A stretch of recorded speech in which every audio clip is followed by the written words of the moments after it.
Hola, hola, ¿cómo están? Muy buenas tardes. Aquí su amigo Basilio Cot compartiendo información relevante sobre las últimas noticias de este proceso que se está desarrollando en Estados Unidos sobre la divulgación del fenómeno OVNI, que a muchos nos interesa, no todo el mundo lo dice, pero todo el mundo tiene curiosidad al respecto.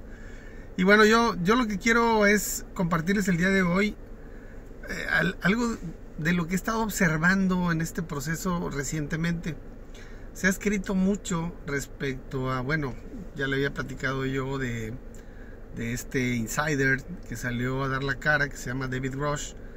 Y yo lo que quiero compartir con ustedes son algunos aspectos que creo yo son muy particulares y que yo le llamaría como el lado oscuro de la divulgación OVNI en Estados Unidos. Así le llamaría yo, ¿no? Porque tiene su lado oscuro. Y ahorita vamos a conocer los detalles. Y bueno, tomé algunas notas y con mucho gusto lo vamos compartiendo. Nada más haciendo memoria. El lunes pasado salió el artículo de The Brief, en donde dos reporteros investigadores hablaban acerca de un insider, David Grusch, que salió a hablar acerca de los programas secretos que tenía el Pentágono, las Fuerzas Armadas de Estados Unidos, para hacer ingeniería inversa a objetos voladores no identificados recuperados por esas Fuerzas Armadas, ¿sí? En las últimas décadas, ¿no?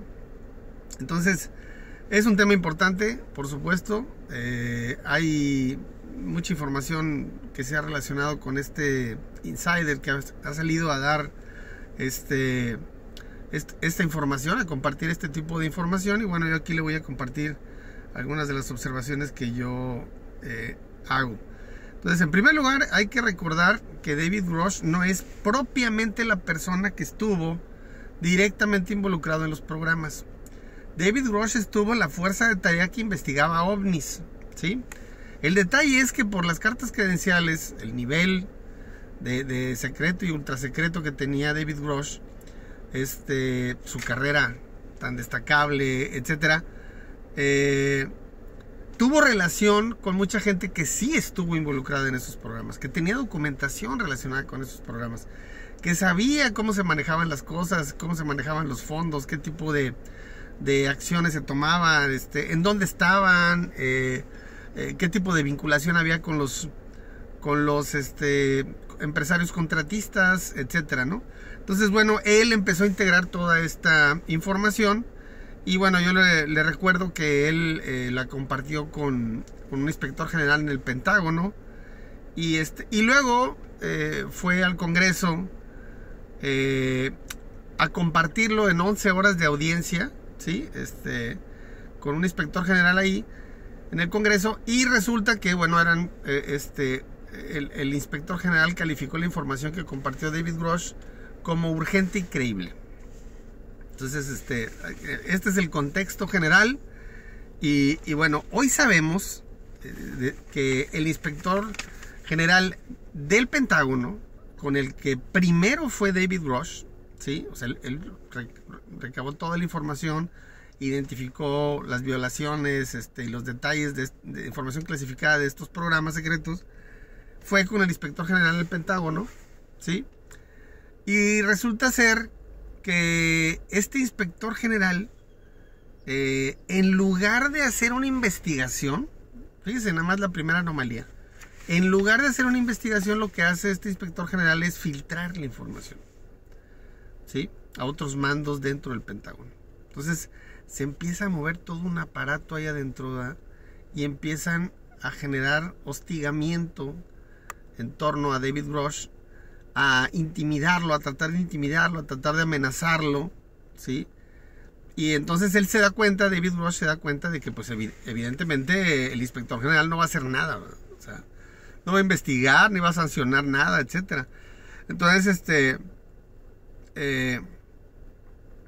es que David Grusch decide tomar otro tipo de acciones, ¿no? Pero a mí me asaltan algunas dudas primero. O sea, ¿por qué el inspector general del Pentágono, que se supone que está velando por los intereses, son los que se encargan de hacer auditorías, etcétera, revisar temas de personal, de contrataciones, de niveles de autorización, etcétera. ¿Por qué el inspector general, en lugar de establecer una investigación, ¿sí?, con los dichos de Grosh y con la evidencia que le presentó Grosh, por qué filtró la información y no hizo nada? O sea, ¿por qué? ¿Con qué propósito lo hizo? ¿Sí? O sea, ese es todo un tema, ¿no?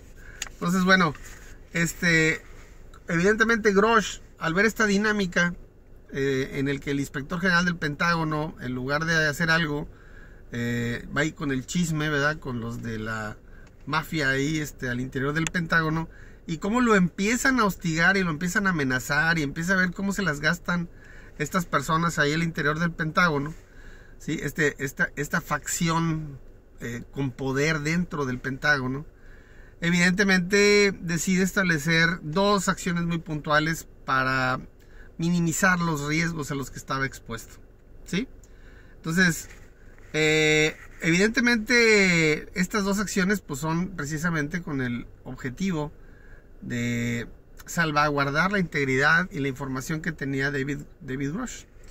Y bueno, una de ellas, la primera, es que después de haber ido con el inspector general del Pentágono y no haber obtenido respuesta, sino al contrario, obtener una complicación en su caso, él decide ir al Congreso, ¿sí? Y frente a otro inspector general en el Congreso de Estados Unidos, él, evidentemente bajo juramento, comparte todo lo que sabe, toda la evidencia, toda la información clasificada, los detalles propios de algunos de los programas, etcétera. Entonces, esa es una primera acción, ¿sí? O sea, toda la evidencia documental. Y bueno, todos los que de alguna manera también son insiders y fueron a corroborar bajo juramento ante el Congreso toda esta información que compartió Grosh y corroborarla, o sea, decir, oye, yo avalo lo que dijo Grosh y lo que está haciendo Grosh, ¿verdad? O sea, ante el Congreso, ¿verdad? Entonces, esa es una primera acción. La segunda acción, que es muy importante y que también fue manejada con mucho sigilo, con mucho secreto, es que David Grosh, para asegurar algún tipo de protección, decide ir también, busca a algunos reporteros de investigación, ¿sí? De estos reporteros prestigiados que tienen notas que aparecen en 60 Minutes, en otros países, etcétera. Va y los busca, y de manera muy secreta, por decirlo de alguna manera, pues estos cuates, teniendo cuidado, ¿verdad?, hacen entrevistas en lugares no revelados, las graban en video y graban un video de 7 horas, ¿sí? Este video de 7 horas, por cierto, fue...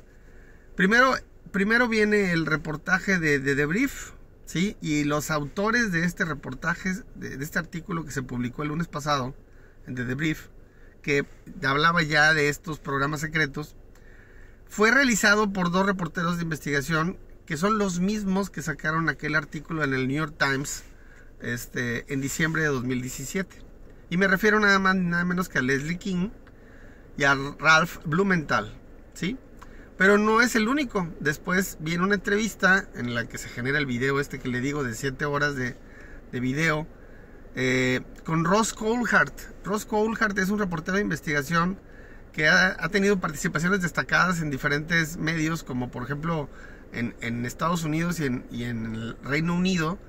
Y bueno, Ross Coulthart es el titular del programa de 60 Minutes, este programa que es muy respetado en diferentes países de investigación. Y evidentemente con esto lo que busca David Grosh es precisamente protegerse para que si algo le pasa, pues la información que trae, pues evidentemente se pueda compartir, ¿no? Ahora, les recuerdo que esta entrevista, de la que han estado saliendo algunos clips recientemente en algunos medios de internet, pues evidentemente empezaron a generar mucho ruido y como algún tipo de preámbulo para lo que viene, porque está anunciada la entrevista completa en un canal de internet que se llaman News Nation, ¿sí? Para este domingo 11 de junio. Entonces hay que estar al pendiente para poderla ver. Pero bueno, volviendo al tema de David Grusch y hablando de estos aspectos oscuros en el manejo de la información que se ha hecho y de cómo han tratado a este insider, etcétera. Déjeme le digo cuáles son los tipos de faltas que ha tenido, el tipo de información que ha sacado, que la verdad es que sí es un poco inquietante, ¿no? Entonces, primero, hay evidencia de que ha habido supresión de información. ¿Qué tipo de información, de supresión de información? Bueno, la información que está directamente relacionada con el manejo de los fondos, ¿sí? Las acciones con el material no humano. Esto lo han manejado de una manera que lo anidan, y cuando digo lo anidan me refiero a que lo esconden, por decirlo de alguna manera, en algunas agencias diferentes, ¿sí? Y lo único que provocan es que no puedan ser detectables, o sea, ya no están dentro de la supervisión de las instancias de gobierno. Entonces eso es algo ilegal, por decirlo menos, ¿verdad?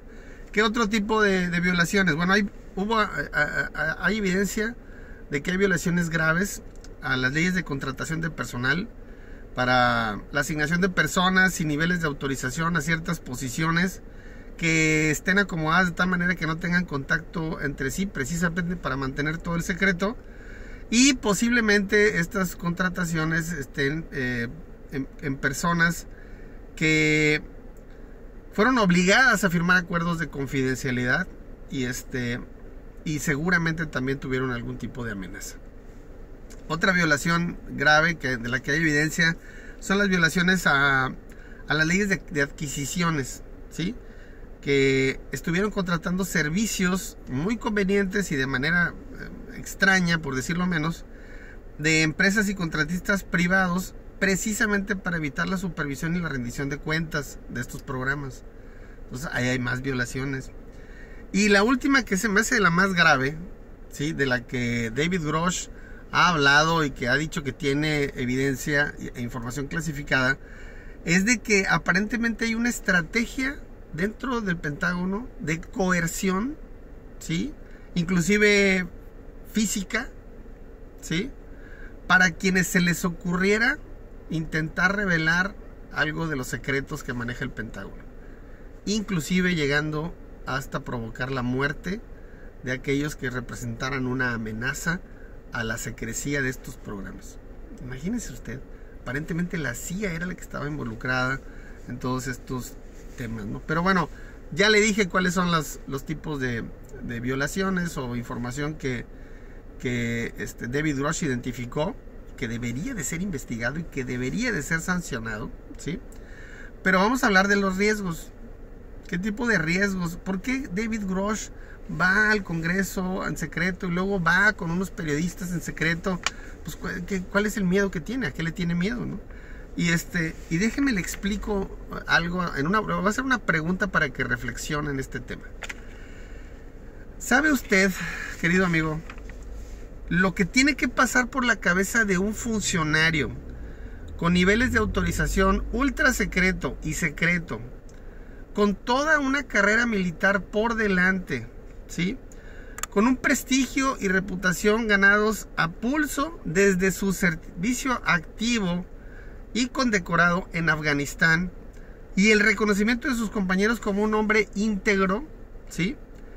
Para tomar la decisión de renunciar a ese futuro, ¿sí? Dentro de las Fuerzas Armadas en Estados Unidos, con apenas 36 años. Es ilógico, es ridículo, ¿sí? Esto le da un valor a la acción de David Grusch, ¿sí? Porque nadie en sus condiciones debiera rechazar el futuro promisorio y ventajoso que tendría David Grusch en las Fuerzas Armadas, y que sin embargo tome la decisión a sus 36 años de renunciar a todo, ¿no? ¿Sí? Para salir y decir esto. Es ilógico, ¿sí? Pero bueno, ahora, evidentemente con todos estos riesgos que le he mencionado, ¿sí? Pues el principal, creo yo, es que hay un riesgo de muerte. O sea, hay amenazas, ¿sí? Porque así se las gastan la gente de la CIA, así se las gastan, hay amenazas que pueden interpretarse como amenazas de muerte para David Grush, ¿sí? Así lo establecen estos testimonios, ¿no? Entonces, bueno, ¿hasta dónde los funcionarios del Pentágono serían capaces de violentar los derechos humanos de su personal con tal de mantener un secreto? Y sí, ya sabemos hasta dónde se las gastan, ¿sí? Y bueno, pero mire, esto no es lo único, apenas estoy calentando motores ahorita, ¿no? Déjenme le platico algunas de las incongruencias que hemos visto en las últimas semanas, en los últimos 2 meses particularmente, desde abril que vimos la audiencia donde el doctor Sean Kirkpatrick fue al Senado. Es precisamente el doctor Sean Kirkpatrick en el que nos establece la primera incongruencia. Y déjenme le platico. En la audiencia que fue en el Senado, en abril, el 19 de abril, si mal no recuerdo, él va y comparte una declaración muy puntual, ¿sí? Y les dice a los senadores: no tengo evidencia de que alguna inteligencia o algún objeto extraterrestre esté interactuando aquí en nuestro planeta, ¿sí? Así de puntual el señor, ¿no? Luego, ¿qué pasa? Bueno, pues resulta que en esa misma audiencia él presenta unas estadísticas de algunos de los reportes que ha recibido y algunos datos y características que tienen estos objetos que están establecidos en esos reportes, ¿sí? Y bueno, en la estadística él dice que de los reportes que están sin explicación, el 52% son esferas. Y entre algunas de las características que comparte dice que estas esferas son metálicas. Bueno, de otros hay algunas translúcidas, etcétera, pero hay unas que son metálicas, ¿sí? Que van de 0 a Mach 2 de velocidad en un instante. Nada más les recuerdo que Mach 2 es como 2.450 kilómetros por hora, ¿sí? Entonces van de estar inmóviles, que por cierto, no es lo mismo la inmovilidad en el cielo de un helicóptero que de lo que estos objetos demuestran, ¿sí? Un helicóptero, ustedes lo han observado, se está moviendo todo el tiempo. ¿Por qué? Porque el viento no es constante. El viento varía, ¿sí? Además, la potencia del motor en combinación con las diferencias de intensidad del viento hace que el objeto se esté moviendo todo el tiempo, ¿no? Un helicóptero. No, estos objetos están fijos, como si fuera un clavo que está puesto ahí en el cielo, ¿verdad? Y luego de estar ahí inmóviles, aceleran a una velocidad impresionante en un instante y alcanzan hasta Mach 2, ¿sí? Pues les recuerdo que Mach 2 es por ejemplo, los aviones, los F-18 de la Armada Norteamericana vuelan a 1800 kilómetros por hora, ¿sí? Y vean todo el combustible que se gastan y todo el tiempo tan poquito que pueden estar volando, ¿verdad? ¿Sí? Un avión comercial, un Boeing, anda sobre los 800 kilómetros por hora de velocidad, para que se dé una idea, ¿no? Entonces, de pronto estar inmóvil e ir a Mach 2 ya es una característica importante, ¿sí? Pero mire, hay más detalles. Él dice que estas esferas, que algunas de ellas son metálicas, van de 1 a 4 metros de diámetro, ¿sí? Que no dejan firma térmica. ¿Qué significa? Que no hay calor, ¿sí? Entonces dice el doctor, fíjense la incongruencia, ¿no? El doctor Sean Kirkpatrick dice, a ver, el 52% de los reportes son de esferas, ¿sí? Son metálicas, no tienen medios visibles de sustentación, alcanzan estas velocidades y no tienen una firma térmica. Pues, mi amigo, evidentemente podemos decir que no tienes evidencia de que sean extraterrestres, pero humanas no son. O sea, ya puedes concluir eso con esta información que estás compartiendo, ¿sí? Humanas no son. ¿Qué esfera metálica? Imagínese usted el equivalente a una pelota de básquetbol metálica, sin alas, sin aspas o hélices o cohetes o turbinas o algo por el estilo, ¿sí? Que vaya de estar inmóvil en el cielo a 2.450 kilómetros por hora en un instante y no deje firma térmica. ¿Qué cantidad de energía requirió para hacer ese movimiento? ¿Sí? Y si es metálica, no es un globo, por el amor de Dios. O sea, ¿de qué estamos hablando? ¿Verdad? Entonces, ahí hay una incongruencia grandísima de parte del doctor Sean Kirkpatrick, que está dejando muchas dudas ahí al frente de la oficina de ovnis del Pentágono, ¿no? O sea, no, por el amor de Dios, no somos tan inocentes, ¿verdad? O sea, ¿qué es eso? ¿Es un dron? Pues, ¿cómo crees? Un dron no alcanza esas velocidades, ese despliegue de energía. Por el amor de Dios, sí, o sea, no es un globo tampoco, no es humano, por el amor de Dios, o sea, no hay que ser tan inocentes, ¿verdad? Como para creer algo así. Entonces, bueno, y como apunte aparte, resulta ser que en una investigación que están haciendo el doctor Sean Kirkpatrick no cumplía con los requerimientos establecidos por el puesto, ¿eh? A propósito de contrataciones de personal irregulares, ¿sí? Él no tiene todas las credenciales que se requieren y que requiere ese puesto en particular, que está documentado, ¿sí? Y evidentemente tampoco tiene los niveles de autorización para hacer las investigaciones de ovnis. Son incongruencias del tamaño del planeta. Pero miren, vamos a seguirle. Hay otra incongruencia en las recientes declaraciones de NASA. Recuerde usted que hace relativamente poco, el 30 de mayo, si mal no recuerdo, fue una audiencia pública en la NASA con esta investigación que realizaron casi por un año, 9 meses, algo así. 16 científicos que convocó la NASA para revisar información, data en general que tiene la NASA para saber si hay ovnis o no hay ovnis o qué hay, ¿verdad? Bueno, pues hay una declaración de NASA, ¿verdad?, que dice que no hay evidencia de que inteligencias extraterrestres u objetos extraterrestres estén interactuando en el espacio alrededor de la Tierra o en la atmósfera terrestre. Genial, gracias, ya qué bueno que ya checaron. Nada más hay un pequeño detalle que me encantaría que alguien de la NASA me respondiera, ¿verdad? Pero pues no lo van a hacer, pues, ni siquiera me ven, ¿verdad? Pero bueno.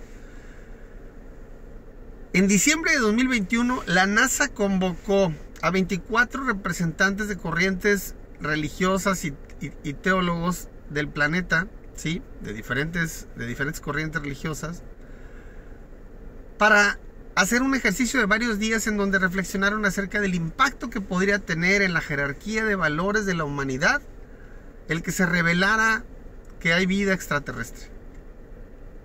¿Sí? Bueno, déjame le recuerdo algo. Ya se descontó desde hace mucho tiempo, ya no es nuevo, ¿sí?, que hay microorganismos en meteoritos, en cometas, en algunas lunas con hielo, con agua congelada. Esto ya no es nuevo, ¿sí? La vida en el espacio, se lo dije el otro día, al menos microbiana, ya está descontada. Sí existe, ¿sí? Le hablaba inclusive de la panspermia, etcétera, que es una teoría más o menos aceptada de que la vida llegó a la Tierra del espacio a través de algún meteorito o algún asteroide o algo por el estilo. Eso no es nuevo. También le dije, ¿sí?, en alguna ocasión que mucha gente en el planeta desde la década de los 70, que salieron estas películas de ciencia ficción, cree que existe la vida extraterrestre inteligente en alguna galaxia lejana, ¿sí? Entonces, ¿cuál es la revelación? O sea, ¿cuál es la razón, ¿sí?, por la que convocas a 24 teólogos a diciembre de 2021, ¿sí? Y luego, después de 9 meses, me dices que no hay evidencia de vida extraterrestre. O sea, es un sinsentido, por decirlo menos, ¿no? O sea, ¿por qué la NASA toma ese tipo de acciones? ¿Que actuamos al revés? O sea, primero hacemos el ejercicio de que cómo sería una revelación de vida extraterrestre, y luego hacemos la investigación y determinamos que no hay vida extraterrestre. Entonces, ¿para qué hicimos el ejercicio? O sea, es un sinsentido tremendo, una incongruencia muy, muy grande de la NASA, ¿sí?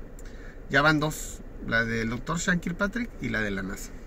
Pero hay más, déjenme le explico. Resulta que cuando David Grush, este insider, va al Congreso, ¿sí?, lo hizo ya hace varias semanas, ¿sí? O sea, de hecho, creo que lo hizo desde el año pasado, ¿sí?, en estas audiencias. Que, por cierto, en las audiencias no fueron todos los senadores que estaban convocados que pertenecen al Comité de Inteligencia y Defensa. Muchos de ellos mandaron a sus abogados, ¿sí?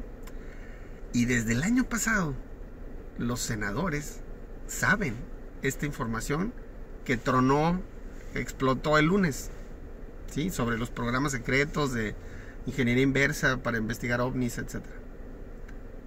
¿Quién ha dicho algo al respecto? Nadie. Ninguno de los senadores ha salido para decir, hombre, sí, nosotros ya teníamos esa información desde el año pasado, estamos investigando, estamos haciendo análisis, etc. Nadie. ¿Sí? ¿Quién ha salido recientemente a decir, oigan, sí, David Grusch estuvo con nosotros lo respaldamos, ¿verdad? Con la ley de inmunidad, para que él pueda seguir dando testimonio, etcétera, ¿no? ¿Quién ha salido? Nadie. Ninguno de los senadores ha salido. ¿Eso qué significa? ¿Sí? ¿Sí? Le voy a hacer una reflexión al respecto. Se supone que los senadores andaban muy picudos diciendo que no. Yo escuché un video de la senadora Gillibrand diciendo, no, nosotros vamos, que los denunciantes vengan con nosotros y que nos den la información. Nosotros inclusive vamos a modificar las leyes para que ellos no tengan problema, etcétera, etcétera, etcétera. Y resulta que desde cuando ya sabían toda esta información, ¿sí? Ellos, ¿sí? No tenían la más remota idea de que David Grusch iba a ir con periodistas e iba a compartir públicamente la información que ya les había compartido a ellos. Bueno, no toda, o sea, la que se puede compartir porque hay información clasificada que solamente el Senado tiene, ¿sí? Bueno, ahora que se publica que viene esta entrevista, que viene este video, ¿sí? Que es el domingo 11 con Ross Coulthart, la entrevista con David Grusch, en donde va a hablar de todo esto, de todo este tema libremente, que ya vi los clips y están sensacionales, ¿sí? Seguramente la Casa Blanca, ¿cómo se llama? El Senado, el secretario de Defensa, el Pentágono, todos estos cuates ahorita están mordiéndose las uñas seguramente, porque no saben qué van a hacer, ¿sí? ¿Qué onda? Y otra gran incongruencia, ya con esta parte termino este tema de las incongruencias, que le dije 4, ¿sí? Esta es la última. ¿Dónde está Biden? Se supone que Biden es el presidente de los Estados Unidos, ¿no? ¿No se supone que David Grusch está hablando de su gobierno? ¿De lo que está pasando al interior del Pentágono? ¿Que él es ajeno a esos temas o qué? ¿No le interesa hacer una investigación al respecto? Con todas esas violaciones que se están mencionando. ¿Sí? ¿Qué onda? ¿Dónde está Biden? Que alguien le explique, ¿no? Ahí en la Casa Blanca lo que está pasando, para que se ponga las pilas, porque ahí le encargo en las elecciones cómo va a estar este rollo, ¿eh? Ahí le encargo. Pero bueno, ya vamos acercándonos a la conclusión de este video, en donde lo que le estoy estableciendo son los aspectos negativos que trae la divulgación, el lado oscuro de la divulgación, que no es un tema menor, es un tema complejo. Y y déjeme le digo algo. Ahorita David Grusch ya salió y dio la cara y tiene una denuncia a las personas que lo amenazaron, está amparado en la ley de inmunidad, ya dio testimonio en el Senado, dio testimonio en AARO, en la oficina OVNI del Pentágono, y vamos a ver el video el próximo domingo, ¿sí? Pero ojo, digo, por si intentan acallar en algo a David Grusch, que ya vi algunas notas ahí que tratan de descalificarlo, lo cual es penoso. Hay más insiders. Fueron al Senado a dar testimonio corroborando lo que dice David Grusch y avalando lo que dice David Grusch. Ahí vienen. Van a salir también, ¿no? Están esperando a ver qué van a hacer las estructuras de poder con David Grusch. ¿Cómo lo van a manejar? Seguramente el camino que siguió él lo van a seguir ellos también. Van a buscar un abogado y van a hacer denuncias si es que los han hostigado o intimidado. Y seguramente pronto estarán dando sus testimonios y haciendo sus videos. Y este tema no se ha acabado. Al contrario, se está poniendo bastante bueno. Entonces, bueno, ya nada más de mis notas aquí que yo tenía, un tema relacionado con los medios de comunicación. Cuando Leslie King y Ralph Blumenthal, estos dos reporteros de investigación del New York Times, autores de aquel artículo que causó tanto revuelo y que marcó la nueva época de los ovnis en el mundo, hicieron la entrevista con David Grusch, mandaron el contenido a New York Times, al Washington Post, lo mandaron a The Hill y a Político, que son 2 medios especializados en política y defensa en Estados Unidos, y ninguno de ellos hizo nada. ¿Sí? O sea, no hubo respuesta, o sea, decidieron no publicar nada ni hacer nada. ¿Sí? Por supuesto que empezaron a pasar los días y la calidad de información que tenía el artículo de Leslie King y de Ralph Blumenthal, pues había presión para publicarlo. Ya estaba. Por eso fueron a The Brief a hacer la publicación ahí en ese medio de The Brief. ¿Sí? ¿Qué onda con los otros medios? Digo, hay que preguntárselo, ¿eh? ¿Qué onda? ¿No es una nota relevante? Pregunto yo. ¿No es algo que hubiera causado? Miren, ahorita, por ejemplo, la nota, le decía yo, la nota de The Brief, de este artículo, ya andaba sobre los 3 millones de interacciones en redes sociales. O sea, ¿qué onda? O sea, porque a ellos no les interesó, a los otros medios. Una de dos, ¿sí? O les dio miedo, ¿sí?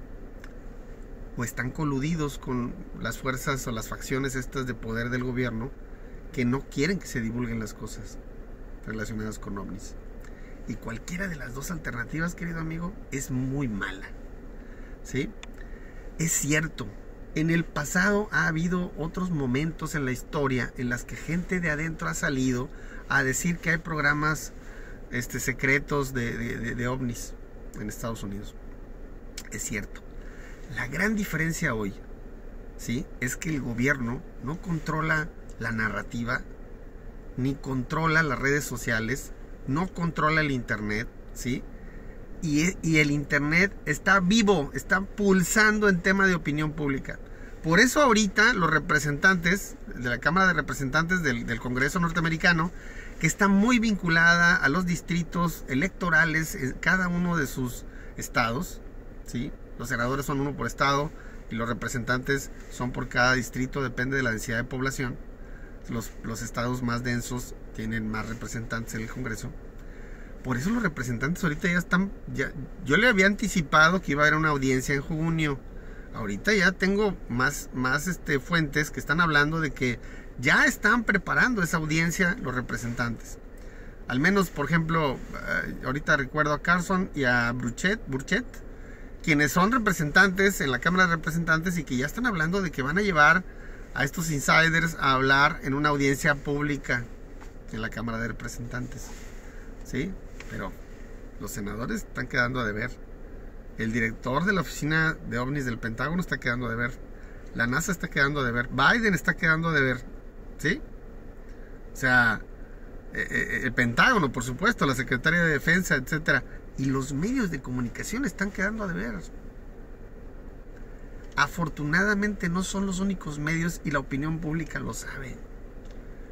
Este tema se va a llevar a las elecciones. Usted se va a acordar de mí. ¿Sí? Ahora, déjenme ya para cerrar el video, le hago un par de comentarios que traigo aquí. El primero es que resulta ser que entre lo que se divulga, lo que está trascendiendo, ¿sí?, y que están replicando algunas de las fuentes que yo sigo, las que yo hasta ahora no me han fallado y que les creo, resulta que hubo un ovni accidentado a las afueras de Milán, Italia, en 1933. ¿Sí? Este ovni tenía 2 seres con él. En aquella época estaba Benito Mussolini, ¿sí? Estábamos casi en plena Segunda Guerra Mundial. Y llevaron estos restos. El Vaticano estuvo enterado. De hecho, el Vaticano fue el que le dijo a los aliados, ¿sí?, sobre ese ovni accidentado, recuperado. Esos restos los llevaron a una fábrica que estaba ahí en Italia. Y cuando los aliados llegaron a Italia, se posicionaron en esa fábrica para hacer armas, para fabricar armas. Bueno, pues el Vaticano advierte a los aliados, particularmente Estados Unidos, que ahí había una nave con 2 seres que no eran humanos, y Estados Unidos lo recupera, no en el 33, sino en 1944. ¿Sí? Lo recupera y se los lleva a Estados Unidos. Y hay documentos, de acuerdo a los insiders, hay documentos que avalan que efectivamente esos restos fueron llevados a Estados Unidos y que están ahí también en poder de las Fuerzas Armadas norteamericanas. Este es un primer comentario de los 2 que le dije. El otro es que resulta que China tiene un programa para investigar y analizar ovnis estrellados, que también tienen, igual que Rusia. Nada más que fíjese la diferencia, porque esa es una diferencia significativa que puede representar algo importante en el futuro. Resulta que China tiene en su equipo de trabajo alrededor de 100,000 personas, en las que hay civiles, no solamente hay militares.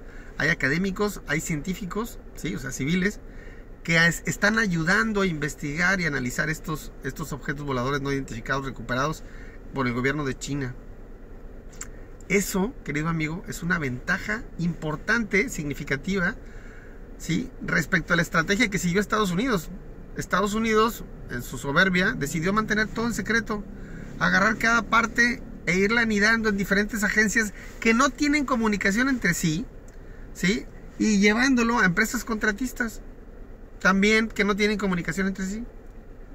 ¿De qué estamos hablando? Estamos hablando de que Estados Unidos se perdió una gran ventaja al poder tener la forma de, desde la ciencia, con científicos, académicos, investigar qué hay detrás de estos objetos voladores no identificados, de esa tecnología, ¿sí? Para aprovecharlo desde el punto de vista científico y no tanto militar.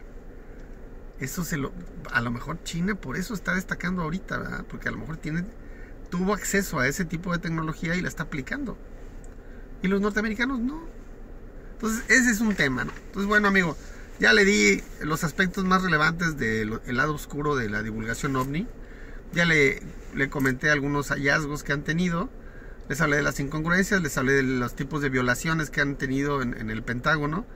Le hablé de los riesgos que tienen los insiders, del papel tan lamentable que están desarrollando algunas estructuras de poder. Y también le confirmé que muy probablemente en este mes, ¿sí? A más tardar los primeros días del mes de julio, a más tardar, sí, porque esto de David Grush vino a cambiar toda la decoración. Sin embargo, la audiencia en el Congreso, en la Cámara de Representantes, se va a dar con los insiders. Yo le estaré aquí informando. Por lo pronto, quédese con este video para que entiendan lo que está pasando. ¿Por qué le digo que el proceso en Estados Unidos es doloroso? ¿Sí? Y seguramente desde el punto de vista político, social, va a ser muy costoso por la forma en que lo están desarrollando. Vamos a ver qué pasa. Le mando muchos saludos, que esté muy bien. Nos vemos en la siguiente. Bye.